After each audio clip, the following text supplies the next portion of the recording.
इससे पहले कि हम पीका एक्ट की तरफ जाएं, मुज़ाकरात जो है उसका ऐलान कर दिया है कि वो अब ख़त्म कर रहे हैं, जबकि हुकूमत ने कहा कि 28 तारीख तक रुक जाएं, जुडिशल कमीशन या जो भी आप लोग की डिमांड्स हैं उसका जवाब जो है वो हम दे देंगे 28 तारीख तक। ऐसी क्या जल्दी थी? 5 दिन है, रुका जा सकता था।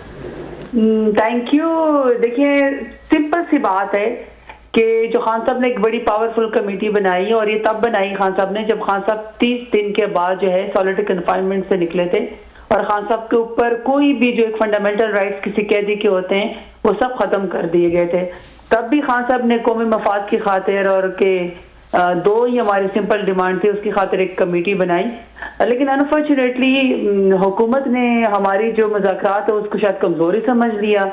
अब बीच में बहुत ये लोग डायलॉग मारते थे, बहुत जो है वो उछल कूद करते थे, लेकिन हमने बड़ी सीरियसनेस और बड़ी मेच्योरिटी का मुजाहरा किया, और हमारी 2 बड़ी सिंपल डिमांड थी कि आप जो है वो 9 मई का और 26 नवंबर को जो आपने हमारे निहत्थे लोगों पर गोलियां चलाई उसका जुडिशियल कमीशन बनाए, क्योंकि हम विक्टिम है और पीएमएलएन बेनिफिशियरी है। लेकिन फैसला ना हम करें ना वो करें, बल्कि इसका ऐसा करें कि एक सीनियर जजेस के ऊपर जो है वो एक कमेटी बना दे जुडिशियल कमीशन, जो वो फैसला करे और ताकि कौम आगे बढ़े। और अंडर ट्रायल जितने भी हमारे कैदी खान साहब समेत उन सब की जो जमानत उसमें रोड़े ना अटकाएं, जुडिशियल को प्रेशराइज मत करें। तो अनफॉर्चुनेटली कल आपको पता है कि साहिबजादा हामिद रजा साहब जो इस कमेटी के तर्जमान भी हैं, कमेटी का हिस्सा भी हैं, कल वो जो फैसलाबाद गए तो उनके मदरसे के ऊपर और उनके उस पूरे 4 दीवारी के ऊपर पुलिस आई, पंजाब पुलिस, और मेरे ख्याल में खान साहब ने बड़ा एक जबरदस्त सांस लिया। उन्होंने बिल्कुल ठीक कहा कि मुज़ाकराती कमेटी के तर्जमान और सबसे अहम रुकन के ऊपर हमला जो है बेसिक मुज़ाकरात के ऊपर हमला है, जानबूझ के हुकूमत सैबोटाज करना चाहती है। तो हुकूमत अगर सीरियस ही नहीं है, अगर हुकूमत जो है कोई तरीका या जुडिशियल कमीशन बनाना ही नहीं चाहती, भागना चाहती है, तो ठीक है, हम तो पहले 3 जो है वो सेटिंग कर चुके हैं, तो उसमें फिर यही हो सकता है कि हुकूमत सीरियस नहीं है तो हम फिर मुज़ाकरात को खत्म कर देते हैं। तो जरदार साहब, इसमें आपने 2 चीजें जो हैं वो कह दी हैं कि एक तो जुडिशियल कमीशन हमारी डिमांड थी, वो अगर पूरी नहीं कर रहे वो तो इसलिए हम मुज़ाकरात खत्म कर रहे हैं। फिर आपने बात की कि हामिद रजा साहब का जो हमला हुआ उससे पता चलता है कि हुकूमत नॉन सीरियस है, तो वजह जो है वो ये है या फिर जुडिशियल कमीशन की? क्योंकि अगर जुडिशियल कमीशन वाली है तो अभी तक तो हुकूमत का तहरीरी जवाब नहीं आया। उन्होंने कहा है कि 28 तक वेट कर ले, आप लोग की भी डेडलाइन 31 तक की थी, तो अब अचानक ये डेडलाइन इतनी पीछे क्यों आ गई है? नहीं, देखिए, दोनों बातें हैं ना। अभी तक जुडिशियल कमीशन में क्या है, एक कलम के जुम्बेश से कोई एक वो पास कर देते, सारों पास कर देते।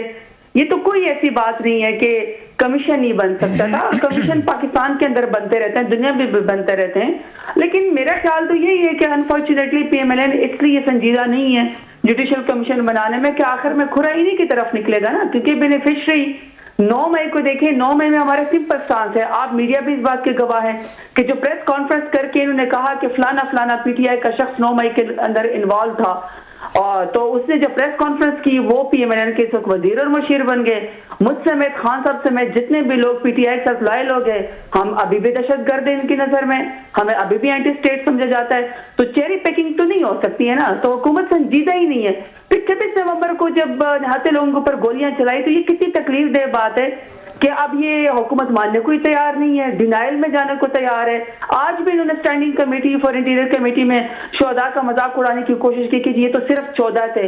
सिर्फ 14 मजाक है? 14 लोग आपने शहीद कर दिए, वो किसी के तो प्यारे थे। हमारी पीटीआई को तो फख्र है उन शोहदा के ऊपर, शहीद जमहूरियत है। इसलिए देखिए, पीएमएलएन इसलिए नहीं बैठना चाहती थी, वो सीरियस ही नहीं है। और कल उन्होंने साहिबजादा हामिद रजा साहब के घर के ऊपर, मदरसे के ऊपर हमला करके एक तरीके से हमें वो किया ना, हमें बताया कि हम आपके मेंबर के ऊपर हमला करते हैं। और देखिए, मैं आपके साथ ज्यादा हामिद रजा की बताऊं, वो सिर्फ ये बात नहीं कि हमारी कमेटी का हिस्सा और तर्जमान है, वो ऑनरेबल पार्लियामेंटेरियन है, standing committee for human rights के जो है वो चेयरमैन है। आप स्टैंडिंग राइट के ह्यूमन राइट्स की कमेटी के चेयरमैन के ऊपर हमला करें तो आप मुझे बताएं कि इस मुल्क में फिर कौन महफूज है? तो मेरे ख्याल में दोनों ही बातें हैं कि पीएमएलएन जो है वो इस मुज़ाकरात से भाग रही थी, सीरियस ही नहीं है, क्योंकि खुराइनी की तरफ निकलेगा, ये खुद ही शरीक जुर्म होंगे असल में। जी, बहुत शुक्रिया आपका सरताज, आपने हमें ज्वाइन किया, थैंक यू वेरी मच। अभी आपने बड़े जो बात की, मैं आपसे एग्री करता हूँ, ये मेरा भी स्टांस ये रहा है, कई दफ़ा मैं इस पे कह भी चुका हूँ अपने प्रोग्राम में कि हुकूमत अगर चाहती थी, ये दो इतनी बड़ी डिमांड्स नहीं थी, मानी जा सकती थी। ये PTI ने, इमरान खान साहब ने बहुत ज़्यादा फ्लेक्सिबिलिटी दिखाई। जो 22 या 24 नवंबर को आपकी डिमांड थी, उसके मुकाबले में ये दोनों डिमांड जो हैं ये इतनी सख्त नहीं है, बड़ी फ्लेक्सिबिलिटी थी। तो हुकूमत चाहती दोनों काम कर सकती थी, कैदियों को रिलीज़ भी कर सकती थी, पहले पार्डन भी किया, उन्होंने बहुत सारों को किया भी सही, बाकियों को भी साल साल 1.5 साल बेचारे भोगे चुके थे, वो भी रिलीज़ हो सकते थे। तो कमीशन भी बन सकता था, 2014 में भी बनाया था, धांधली पे तो कौन सी मतलब क़यामत आ गई। तो इससे साबित हुआ कि हुकूमत जो है, मेरा ख्याल है वो पहले दिन से सीरियस नहीं थी। एक तरफ तो ये है, तो दूसरी तरफ हम ये भी देखते हैं कि जब ये मुज़ाकरात हो रहे थे, हामिद रज़ा साहब जैसे और बहुत सारे बैरिस्टर गौर हैं, उमर अयूब हैं, सलमान अकमर राजा साहब हैं, वेरी डिसेंट मतलब सारे लोग हैं आपकी पार्टी के, ये मुज़ाकरात कर रहे थे। तो इमरान खान साहब ने दो बड़े बम्बास्टिक किस्म के सख्त उन्होंने ट्वीट्स किए। तो मेरी ये भी रहे कि खान साहब भी शायद ये मुज़ाकरात में सीरियस नहीं थे, वो भी नहीं चाहते थे कि मुज़ाकरात सीरियस, ना हुकूमत सीरियस थी ना खान साहब थे। अदरवाइज तो खान साहब को अगेन थोड़ा खामोश रहना चाहिए था कि जब तक पार्टी उनकी मुज़ाकरात कर रही है। डू यू थिंक कि अगेन दोनों साइड जो है वो सीरियस नहीं थी मुज़ाकरात? नहीं क्लासेस साहब, मैं विद ड्यू रिस्पेक्ट इसलिए कॉन्ट्रडिक्ट करूंगी कि देखिए खान साहब के पास और कौन सा रास्ता है। आप एक शख्स से सख्त ट्वीट के ऊपर ये कह रहे हैं कि उनको नहीं करनी चाहिए थी, लेकिन अगर आप ये भी दोगे कि उस शख्स का आपने छोड़ा क्या है। आपने एक एक्स प्राइम मिनिस्टर है जिसने पाकिस्तान का दुनिया में नाम रोशन किया, और उसका बदतरीन मुखालिफ भी कह सकता है कि खान साहब ने कभी भी करप्शन नहीं की है। हो सकता है कि आपको हमारी पॉलिटिक्स से या किसी को खान साहब की पॉलिटिक्स से कोई तजाद होगा, और ये जमहूरियत है, आपको हो सकता है डाइसेंडिंग वॉइस, लेकिन खान साहब के ऊपर कोई उंगली नहीं उठा सकता। लेकिन अजीब बात ये कि फिर जिस तरह खान साहब की बेगम साहिबा को इद्दत केस के अंदर घसीटा गया, जिससे पूरे पाकिस्तान की खवातीन का अफेंड हुई, मजाक उड़ाया गया खवातीन का, वो बातें शर्मनाक बातें कोर्ट्स में की गई जो नहीं करनी चाहिए थी।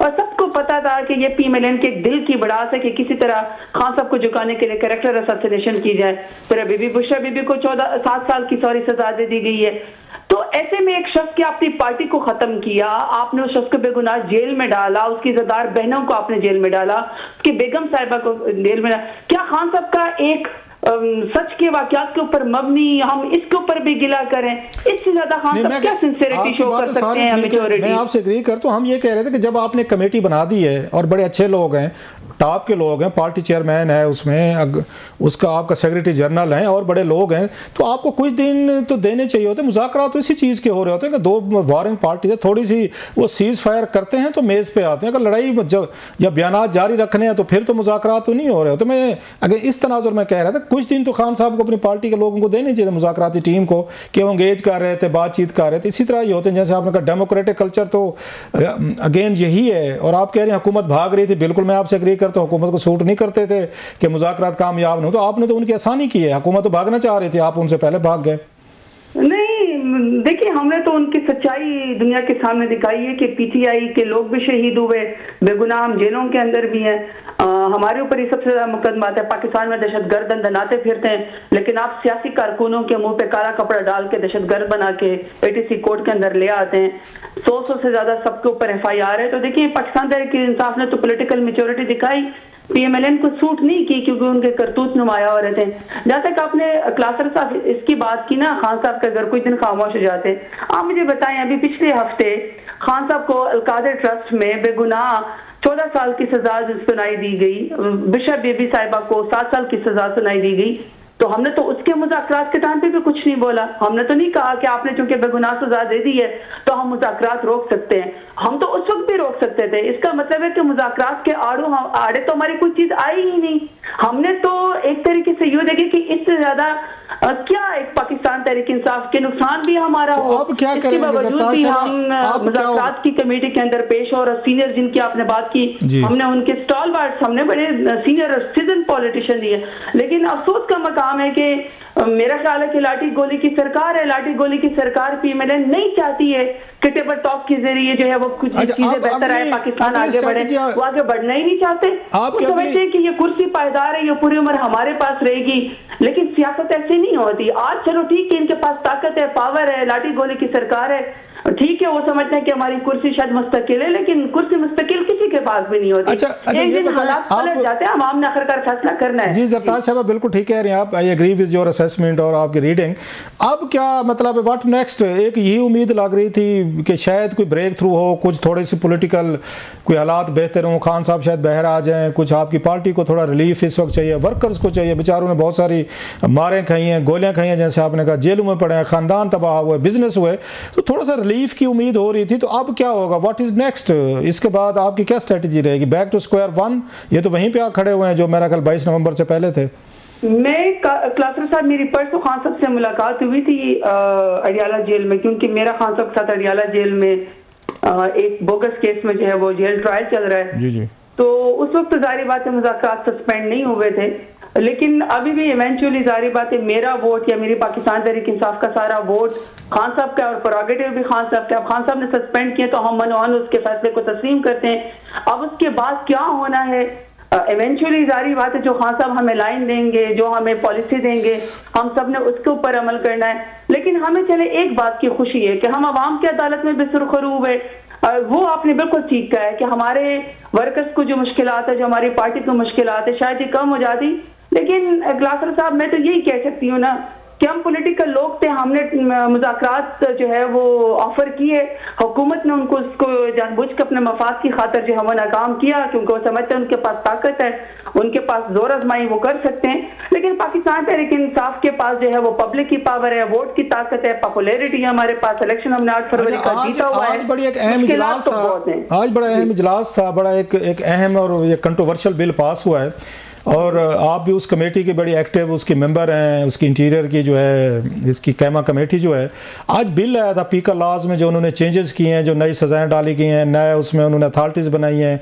आपने बड़ा वहाँ पे वेमेंट लिए मस्त है, बड़ी सेंसिबल और बड़ी अच्छी गुफ्तगू की आपने, दोनों साइड्स को देख, विच वॉज अ बिट, अगर मुश्किल एक काम होता है कि इतने शोर शराबे में सेनेट की बात करना, आपने बड़े अच्छे तरीके से सारे मामले को देखा। इससे पहले कि मैं अपनी राय दूँ उस इशूज़ पे, तो आपका क्या रहा आज का एक्सपीरियंस जो था कमेटी मीटिंग में? ये मैंने भी देखी सारी चीज़ें, आप भी बोली, जमशेद दस्ती साहब थे, उसको निसार जट साहब थे, पूरी एक पार्टी जो वहाँ पे गुफ्तगू कर रही थी आपकी।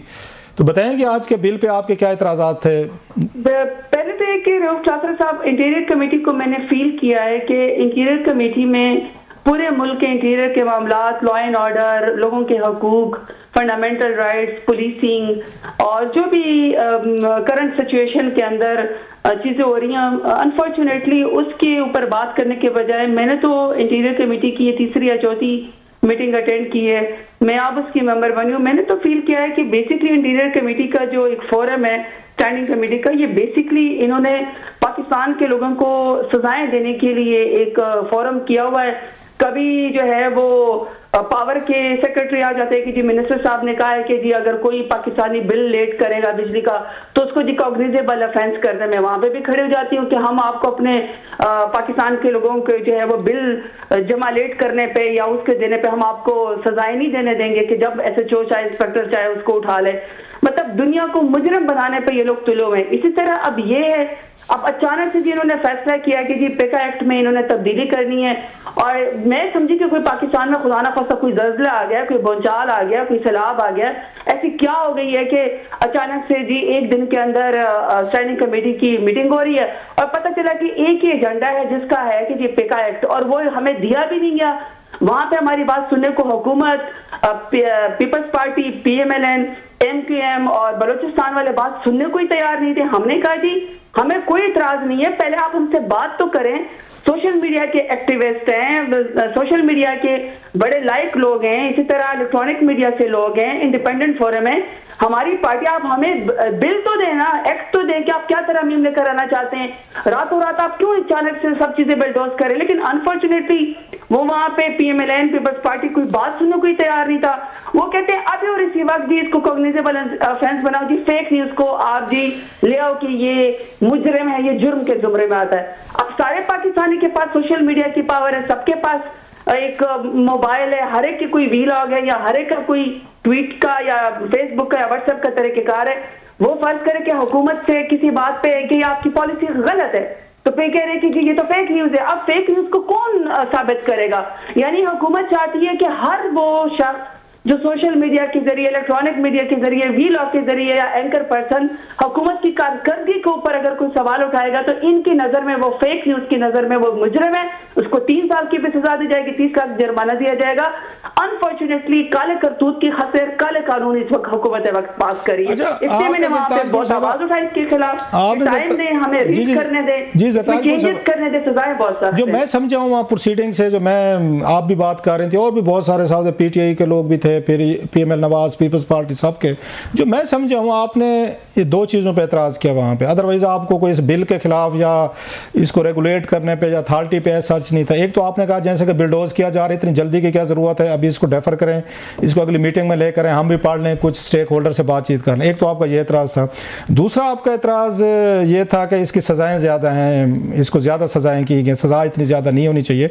और आपने खुद भी कहा कि ये सोशल मीडिया पर लोगों की इस्तें उछाली जाती हैं, गंद फैलाए जाते हैं, गंदे ट्रेंड चलाए जाते हैं, फेक वीडियोज़ हैं। आप खुद विक्टिम रही हैं, बहुत बड़ी बीइंग है वोमेन, आई कैन अंडरस्टैंड कि आपके खिलाफ बहुत ज़्यादा उन्होंने मतलब चीज़ें आपके मुखालफिन चलाते हैं। अताउल्लाह तारड़ साहब ने भी आज बात की, सहाफ़ियों ने जब इस पर बिकॉट किया तो उस वक्त मैंने भी उनकी गुफ्तगू सुन रहा था वहीं पे, ये पार्लियामेंट उसमें, तो वो ये कह रहे थे जनाब कि ये सोशल मीडिया पे जितना गंद है और जितनी यहाँ पे इस वक्त वो चीज़ें आ रही हैं, फेक वीडियोज़ हों, आपके फोटोशॉप्स हों, गंदे ट्रेंड्स हों, गंदी गुफ्तगू हो, तो उन्होंने कहा जनाब कि मेरी पार्टी भी शामिल है इसमें। उन्होंने अपना कहा, पीएमएल नवाज का और पीटीआई भी शामिल है, दोनों ने मिलकर इस फोरम को उन्होंने अब्यूज़ किया है और इस पे गंदे गंदे ट्रेंड, गंदी जो भी वटेवर अपने मुखालफिन के खिलाफ। आप इससे ये एग्री करती हैं कि आपकी पार्टी भी इसमें बराबर की शरीक है, जैसे आज उन्होंने अताउल्लाह तारड़ साहब ने कहा कि हम भी शरीक हैं, पीटीआई भी शरीक है। Do you agree with that? नहीं क्लासर साहब, मैं तो इसको ऐसे डिफाइन करती हूँ। फर्स्ट करें कि हम ये कह रहे थे कि फेक वीडियोज है, लोगों की फर्स्ट वीडियो बना के इज्जतें उछाली जाती हैं, बट अनफॉर्चुनेटली अब मेमोरी कोई लॉस तो नहीं है हमारा ना। कुछ टाइम पहले मरियम नवाज ने खुद प्रेस कॉन्फ्रेंस करके वज़ीर आज़म शहबाज शरीफ के साथ, जो वो वज़ीर आज़म नहीं थे, उन्होंने कहा था जी मेरे पास लोगों की वीडियोज हैं और वीडियोज खत्म नहीं होती, मैं जब चाहे इसका इस्तेमाल करूँ। What does it mean? क्या ये उसी जुमरे में नहीं आएंगी? फिर उसके बाद ये कि फेक न्यूज की अगर फर्स्ट कर हम बात कर लेते हैं, देखिए जब तक वाकई आपकी कोई कैरेक्टर असैसिनेशन नहीं करता या जब तक के वाकई खुदा ना खास्ता कोई रिलीजियस उसके मामलात में या फिरका वारियत के मामलात में नहीं आता, वहां पे भी आपको पता है कि कानून रिसालत का भी बिल मौजूद है, वहां पे भी सजाएं हैं। और अगर आपकी खुदा ना खास्ता कैरेक्टर असैसिनेशन होती है, वहां पे भी आपको पता है कि आपके पास डिफेमेशन लॉ मौजूद है। अब एक अथॉरिटी बना के जिसमें आप सोच विचार ही नहीं करें और आप अंधाधुंध सोशल मीडिया एक्टिविस्ट को आप सजाएं देना चाहते हैं, देखिए क्लासर साहब इस तरह तो नहीं होगी। मैंने कहा जी डेलिब्रेशन कर लेते हैं, सजाएं इसमें खत्म कर देते हैं। ज्यादा से ज्यादा फेक न्यूज कोई फैला रहा है तो आप उसकी वेबसाइट को बंद कर दें, ज्यादा से ज्यादा 30 डेज का टाइम दे दें या 3 मंथ्स का टाइम दे दें, मगर ये क्या कि आप उसको डायरेक्ट उठा ले 3 साल की सजा दे दें। अच्छा, इसमें ट्राइब्यूनल में अपील का वो भी नहीं है, एक ही दफा से वो जो आप सुप्रीम कोर्ट के अंदर एक ही दफा ही जा सकते हैं, अपील भी नहीं कर सकते, वो आप इनके ट्राइब्यूनल में जाएंगे। फ्रीडम ऑफ स्पीच कहाँ चली गई? फ्री एंड फेयर ट्रायल कहाँ पे चला गया? आपको याद होगा, मैं भी देख रहा था, फवाद चौधरी साहब का इंटरव्यू भी है, उस वक्त वो इन्फॉर्मेशन मिनिस्टर थे। आपके दौर में ला आया था, ला रहे थे, एक अथॉरिटी भी इसी तरह की बन रही थी कि 6 महीने के लिए जो फेक न्यूज़ का मतलब किसी पे इल्ज़ाम लग जाए, आप पे, मुझ पे, रबिया पे, किसी पे भी कि फेक न्यूज़ है, इल्ज़ाम लग जाए तो 6 महीने के लिए उसकी जमानत ही नहीं हो सकती। ये आपकी हुकूमत का ये बिल था, ये कानून था। और अगर आप कहेंगे तो मैं फवाद चौधरी साहब का क्लिप भी भेज दूंगा। और उनसे पूछा गया कि 6 महीने बाद अगर फेक न्यूज़ जो है वो सच्ची निकल आए, इल्ज़ाम झूठा निकले, तो 6 महीने तो बंदा जेल में पड़ा रहेगा। तो उन्होंने कहा था ये हो जाते, क्या करें, ये तो चीज़ें फिर होती रहती। आपके दौर में तो ये चीज़ आ रही थी कि 6 महीने जमानत का हक भी नहीं था, लीव अलोन सजाएं तो बाद में होनी थी। ये देखिए कासर साहब, मैं आपको बात बताऊं, ये मुझे याद है कि हमारे टाइम पे इंफॉर्मेशन मिनिस्टर ने ये बात कही थी, लेकिन उसके बाद मुझे याद है कि हमारी अपनी पार्टी के अंदर और अपने सोशल मीडिया एक्टिविस्ट के अंदर काफी रिजेंटमेंट आई थी। और अगर आपको याद है तो हमने फिर हम इसको नहीं लेकर आए थे। सॉर्ट ऑफ मुझे याद है कि कुछ लॉ मिनिस्टर की तरफ से कोई वो आया था, ऑर्डिनेंस था, लेकिन वो भी सस्पेंड हो गया था। ये जो हम अब पेका एक्ट की बात कर रहे हैं, ये तो क्लासर साहब बाकायदा एक्ट ऑफ पार्लियामेंट है। एक्ट ऑफ पार्लियामेंट कोई 3 महीने या 6 महीने के लिए तो नहीं है, ये तो बाकायदा एक लॉ कानून बन गया है। अब उसके तहत अच्छा इसमें ये भी नहीं लिखा हुआ, ये जो भी आपने बात की, अगर फर्ज करो कोई फेक न्यूज कहता है कि फलाने बंदे को सजा आपने 3 साल दिलवा दी, वापसी पे पता चला कि वो फेक न्यूज ही गलत है, तो वापसी पे जिसने इल्जाम लगाया उसके लिए तो कोई सजा नहीं है। इसका भी तो कोई तदारुक होना चाहिए। तो इसीलिए तो मैं कह रही थी आपसे बात करते रहेंगे, क्योंकि आप इस टॉपिक पे बड़े सेंसिटाइज भी हैं और आज आपने बड़ी अच्छी गुफ्तगू भी की, तजावीज़ भी बहुत आपने दी हैं, तो इंशाल्लाह हम आपसे एंगेज रहेंगे। Thank you very much for your time. बहुत शुक्रिया। थैंक यू सो मच ज़रतार साहिबा फॉर जॉइनिंग अस। एक ब्रेक ले लेते हैं और फिर मजीद बात करेंगे स्पीकर एक्ट पे। सी यू आफ्टर शॉर्ट ब्रेक।